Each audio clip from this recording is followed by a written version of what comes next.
बिस्मिल्लाहिर्रहमानिर्रहीम। अल्लाह ताला ने पहले नमाज में दो रकात फ़र्ज़ की थी, सफ़र में भी और इक़ामत की हालत में भी। फिर सफ़र की नमाज तो अपनी असली हालत पर बाक़ी रखी गई और हालत इक़ामत की नमाज़ों में ज़्यादती कर दी गई। हमें हुक्म हुआ कि हम ईदैन के दिन हायज़ा और पर्दा नशीन औरतों को भी बाहर ले जाएं, ताकि वो मुसलमानों के इज्तिमा और उनकी दुआओं में शरीक हो सकें। अलबत्ता हायज़ा औरतों को नमाज पढ़ने की जगह से दूर रखें।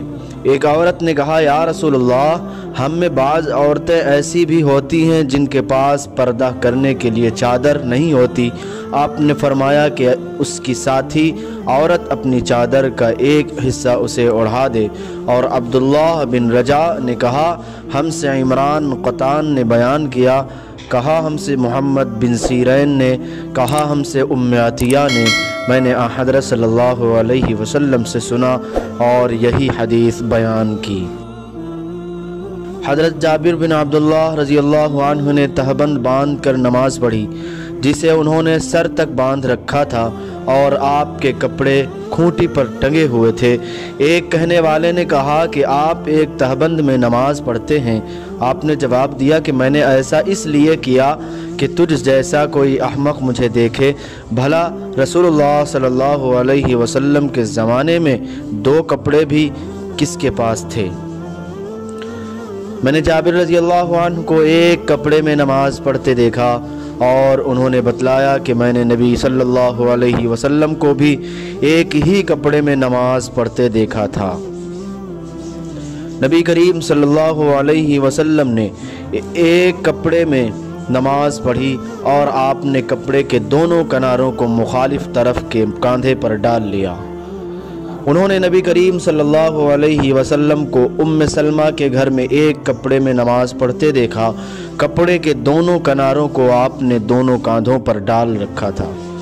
मैंने रसूलुल्लाह सल्लल्लाहु अलैहि वसल्लम को हज़रत उम्मे सलमा रज़ियल्लाहु अन्हा के घर में एक कपड़े में नमाज पढ़ते हुए देखा। आप उसे लपेटे हुए थे और उसके दोनों किनारों को दोनों कांधों पर डाले हुए थे। मैं फ़तह मक्का के मौके पर नबी करीम सल्लल्लाहु अलैहि वसल्लम की खिदमत में हाजिर हुई। मैंने देखा कि आप गुस्ल कर रहे हैं और आपकी साहबजादी फ़ातिमा रज़ियल्लाहु अन्हा पर्दा किए हुए हैं। उन्होंने कहा कि मैंने हुज़ूर सल्लल्लाहु अलैहि वसल्लम को सलाम किया। आपने पूछा कि कौन है? मैंने बताया कि उम्मे हानी बिन्त अबी तालिब हूँ। आपने फरमाया, अच्छी आई हो उम्मे हानी। फिर जब आप नहाने से फारिग हो गए तो उठे और 8 रकात नमाज पढ़ी, एक ही कपड़े में लिपट कर। जब आप नमाज पढ़ चुके तो मैंने अर्ज़ की कि या रसूलल्लाह, मेरी माँ के बेटे हज़रत अली बिन अबी तालिब का दावा है कि वो एक शख्स को ज़रूर कत्ल करेगा, हालांकि मैंने उसे पनाह दे रखी है। ये मेरे खाविंद हुबैरा का फला बेटा है। रसूल करीम सल्लल्लाहु अलैहि वसल्लम ने फरमाया कि उम्मे हानी, जिसे तुमने पनाह दे दी, हमने भी उसे पनाह दी। उम्मे हानी ने कहा कि ये नमाज चाश्त थी। एक पूछने वाले ने रसूलुल्लाह सल्लल्लाहु अलैहि वसल्लम से एक कपड़े में नमाज पढ़ने के मुताल्लिक़ पूछा तो आपने फरमाया, कुछ बुरा नहीं, भला क्या तुम सब में हर शख्स के पास 2 कपड़े हैं? रसूलुल्लाह सल्लल्लाहु अलैहि वसल्लम ने फरमाया कि किसी शख्स को भी एक कपड़े में नमाज इस तरह ना पढ़नी चाहिए कि उसके कंधों पर कुछ न हो। मैंने अबू हुरैरा रज़ियल्लाहु अन्हु से सुना, वो फरमाते थे, मैं उसकी गवाही देता हूँ कि रसूलुल्लाह सल्लल्लाहु अलैहि वसल्लम को मैंने यह इरशाद फरमाते सुना था कि जो शख्स एक कपड़े में नमाज पढ़े, उसे कपड़े के दोनों किनारों को उसके मुखालिफ सिमत के कंधे पर डाल लेना चाहिए।